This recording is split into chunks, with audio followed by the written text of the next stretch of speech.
हुक्के में आप सांस बहुत गहरी लेते हो तो धुआं काफ़ी अंदर तक जाता है। किसी भी फॉर्म में टोबैको सही नहीं है। तम्बाकू या स्मोकिंग से सिर्फ कैंसर ही नहीं होता है, हार्ट डिजीज़ भी होती है, लंग्स की डिजीज़ भी होती है, इसमें सीओपीडी बहुत कॉमन है। गांव में हुक्का सिस्टम चलता है और गांव में जो हमारे बड़े बुजुर्ग हैं वो हुक्का और कली पीते भी हैं, तो वो भी उतना ही हानिकारक है। हुक्के में पानी के थ्रू स्मोक आता है, लेकिन यह कैंसर को रोकने वाले या कैंसर करने वाले तत्वों को छानता नहीं है। तो ये डेंजरस उतना ही है। और प्लस हुक्के में आप सांस बहुत गहरी लेते हो तो धुआं काफ़ी अंदर तक जाता है, तो उतना ही ज़्यादा वो एब्जॉर्ब होता है, नुकसान करता है। तो हुक्का भी उतना ही खतरनाक है जितना चिलम, बीड़ी या सिगरेट है। तो टोबैको किसी भी फॉर्म में किसी भी फॉर्म में आप ले लीजिए, वो आपको नुकसान ही करेगा।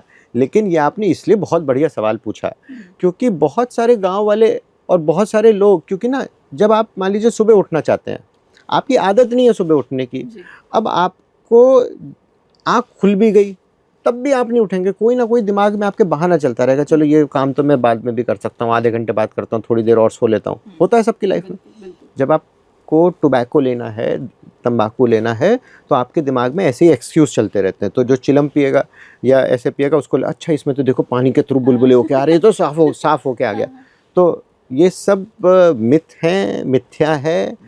किसी भी फॉर्म में टोबैको सही नहीं है।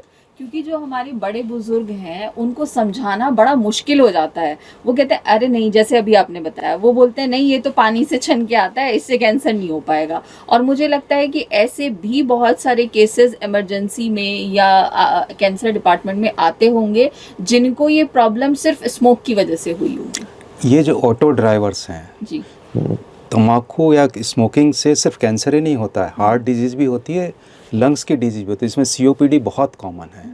तो ये सीओपीडी स्मोकर्स में बहुत ज़्यादा होता है और एक 60 की उम्र तक पहुँचते तो उनको सांस लेने की क्षमता भी चौथाई रह जाती है और हमेशा खांसी करते रहते हैं, सांस से जूझते रहते हैं। तो स्मोकिंग से ना केवल कैंसर बल्कि हार्ट की और लंग की डिजीज़ का भी प्रिवेंशन होता है अगर आप छोड़ दें तो।